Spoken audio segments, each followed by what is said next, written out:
চলো এবার যাওয়া যাক। আমি যাচ্ছি এবং তোমাদেরকে নিয়ে যাব না, সেটা কি কখনো হতে পারে? একসাথেই আমরা সকলে যাব। তো এর জন্য আমরা দেখো রেডি হয়ে বেরিয়ে পড়েছি ব্যাগপত্র নিয়ে, আমাদের সমস্ত কিছু গুছিয়ে নিয়ে। তো ফার্স্টে আমি ইন্ট্রো দিয়ে স্টার্ট করছি। হ্যালো এভরিওয়ান, আমি মেকআপ আর্টিস্ট সৌমি, তোমাদের সাথে শেয়ার করব আজকে আমার আরও একটি ব্লগ। সবসময় মেকআপ দেখতে দেখতে আমরা যখন বোর হয়ে যাই, তখন তার থেকে বেরিয়ে গিয়ে একটু অন্যরকম তো করাই যায়। তো আমিও বেরিয়ে পড়েছিলাম একঘেয়েমি জীবন থেকে একটু অবসাদের জন্য। আমি কোথায় যাচ্ছি সেটা কি তোমরা কেউ বলতে পারবে? যদি জেনে থাকো তাহলে অবশ্যই কমেন্ট সেকশানে জানিও। আর এখন আমি যেখানে দাঁড়িয়ে আছি সেটা হলো কৃষ্ণনগর। তোমরা সবাই জানো, এবং সেদিন কিছু একটা থাকার কারণে স্টেশনে ছিল ভীষণ ভিড়। তো দেখতেই পাচ্ছ কত মানুষ ওয়েট করছে ট্রেনে আসার অপেক্ষায়। কি বলো তো, ছোটোবেলা থেকে আমার সেরকমভাবে কোথাও বেরোনো হয়ে ওঠেনি। ভেবেছিলাম বড় হয়ে যাব, তারপর বড় হওয়ার সাথে সাথে মাথায় চলে এলো পড়াশুনো এবং কাজের প্রেশার। তাই আর আলাদা করে সময় করে উঠতে পারিনি। কিন্তু আমার ভীষণভাবে মনে পড়ে 2006-এ একবার আমি বেড়াতে গেছিলাম দীঘা, তাও আমার মা বাবার সাথে। কিন্তু এবার আমার কর্তামশাইয়ের উদ্যোগে কাজের মাঝে ফাঁকা সময় বের করে তাই আমরা হঠাৎ করেই বেরিয়ে পড়লাম। মনের মধ্যে ছিল ভীষণ সুন্দর একটা অনুভূতি, যা তোমাদেরকে বলে প্রকাশ করতে পারবো না। তো তারপর আমরা আমাদের ফ্ল্যাটে চলে যাই এবং সেখানে গিয়ে সেদিনের রাতটা স্টে করি, এবং আমরা আসার সময় একেবারে বিরিয়ানি নিয়ে চলে আসি আমাদের রাতের ডিনারের জন্য। তারপর সকালের দিকে একটু বেরিয়েছিলাম আমাদের টুকিটাকি কেনাকাটার জন্য। এবং আমরা কিন্তু একা যাচ্ছি না, আমাদের সাথে যাচ্ছে কিন্তু আরও দুজন। ওয়েট তোমরা তাদেরকেও দেখতে পাবে। এবং আমরা সেখান থেকে ফিরে আমাদের সমস্ত কিছু গুছিয়ে নিয়ে একদম আমরা রেডি, কারণ আমাদের ট্রেন ছিল রাত্রিবেলায়। আমাদের যেহেতু 8:35-এ ট্রেন ছিল, তাই আমরা সন্ধ্যেবেলায় একটু স্ন্যাক্স খেয়ে বেরিয়ে পড়েছিলাম।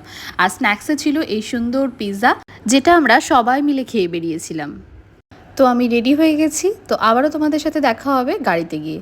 তো আমাদের গাড়িও চলে এসছে এবং আমাদের সমস্ত ব্যাগপত্র গাড়িতে সুন্দর করে রেখে আমরা সকলে মিলে প্রথমবারের জন্য রওনা দিলাম অপরূপ সৌন্দর্য খোঁজার জন্য। এরপর গাড়িতে উঠেই আমি তো জাস্ট অবাক। কেন অবাক, তোমরা কি কেউ গেস করতে পারছো? হ্যাঁ, আমার পরম প্রিয় পরমেশ্বর সেখানেই বিরাজমান। গাড়িতে ওনার উপস্থিতি দেখতে পেয়ে আমার মনটা তো খুবই আনন্দিত হয়ে উঠেছিল। মনে হচ্ছিল উনিও হয়তো আমাদের সাথে যাচ্ছেন। তারপর যেতে যেতে হঠাৎই রাস্তায় দেখতে পেলাম পাশে একটা খুব বড়সড় মেলা হচ্ছে। তো গাড়িটা যথারীতি জ্যামে দাঁড়িয়ে পড়লো এবং আমরাও তাকিয়ে থাকলাম সেই মেলার দিকে। এত সুন্দরভাবে চারিদিক আলোকিত হয়েছিল যে সৌন্দর্যটা যেন অপরূপ লাগছিল। তারপর জ্যাম কাটিয়ে আমরা পৌঁছে গেলাম শিয়ালদা স্টেশন।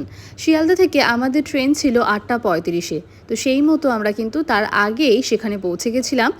এবং 8:02 আমরা স্টেশনে পৌঁছিয়ে দেখি আমাদের ট্রেন দাঁড়িয়ে আছে 11 নম্বর প্ল্যাটফর্মে, যেটা ছাড়বে 8:45 তারপর আমরা চারজনে মিলে একটু সেলফি ও সাথে কেএফসির কিছু স্ন্যাক্স আইটেম নিয়ে উঠে পড়লুম ট্রেনে। যে যে আইটেমগুলো আমরা নিয়েছিলাম সেগুলো প্রত্যেকটাই ছিল ভীষণ টেস্টি। দেখা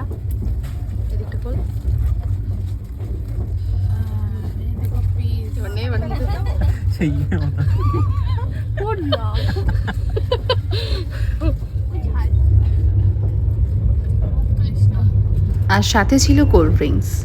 আমার ছিল এই প্রথমবার লং জার্নি। সারা রাত ধরে ট্রেনে একটা রাত স্পেন্ড করার মজাটাই আলাদা, তাও আবার বন্ধুদের সাথে। তারপর রাত 11:30-টার সময় আমাদের ডিনার চলে আসে এবং ডিনারে আমাদের অনেক কিছু ছিল, যেগুলো সবটাই তোমাদেরকে দেখাবো। প্রথমে ছিল ভাত এবং তার সাথে ডাল, একটা সবজি এবং তার সাথে চিকেন, এবং দিয়েছিল একটা মিষ্টি। তো আমরা কিন্তু সুন্দর করে সবাই মিলে ডিনারটা সেরে নিয়েছিলাম এবং খাবারের কোয়ালিটি ছিল ভীষণ ভালো। এবং আস্তে আস্তে যত রাত বাড়তে থাকে ততই যেন স্টেশনগুলো নির্ঝুম হয়ে পড়ে এবং ট্রেনের কামরায় সমস্ত যাত্রীও ঘুমিয়ে পড়ে। তারপর আমরাও আমাদের যে যার সিটে বিছানা করে নিয়ে ঘুমানোর প্রিপারেশন নিতে থাকি। সারা রাত একটু একটু করে পর্দা সরিয়ে দেখি ভোর হয়েছে নাকি। সারা রাত ট্রেন জার্নি করার মজাই আলাদা। তোমরা কে কীরকম লং জার্নি করেছো অবশ্যই কিন্তু কমেন্ট সেকশানে জানিও। সারা রাত আধো আধো ঘুম কাটিয়ে যখন সকাল হলো তখন বাইরের প্রাকৃতিক পরিবেশ দেখতে ভীষণ ভালো লাগছিল। তারপর সকাল 7:35 আমাদের নামবার সময় হয়ে যায়, তাই আমরা আমাদের লাগেজ গুছিয়ে নিয়ে ছোট্ট সোনাকে আদর করে টাটা বলে কন্যাকুমারী এক্সপ্রেসকে বিদায় জানালাম। জার্নি শুরু হবে, তাই তো? এরপর আমরা নেমে পড়ি শিলিগুড়ি স্টেশনে। এই যে শিলিগুড়ি জাংশন নামবার পরে এই যে আমাদের কি বিভৎসই অবস্থা তা তোমরা দেখেই বুঝতে পারছো। আমাদের যেহেতু গাড়ি বুক করাই ছিল, তাই আমরা আমাদের গাড়ির উদ্দেশ্যে হাঁটতে শুরু করি। এক কথায় বলতে পারো সবাই মিলে গাড়ি কোথায় আছে তা খুঁজতে শুরু করি। খুঁজতে খুঁজতে গাড়ি ও ড্রাইভার দাদাকেও দেখতে পাই। তারপর শুরু হয় আমাদের যাত্রা দার্জিলিংয়ের উদ্দেশ্যে, এবং সমস্ত কিছু তোমাদের সাথে শেয়ার করব part by part. Next part দেখার অপেক্ষায় থেকো সকলে। এই যে পাহাড়ের সাথে আমার প্রথম দেখা, প্রকৃতির কোলে নতুন এক যাত্রার সূচনা।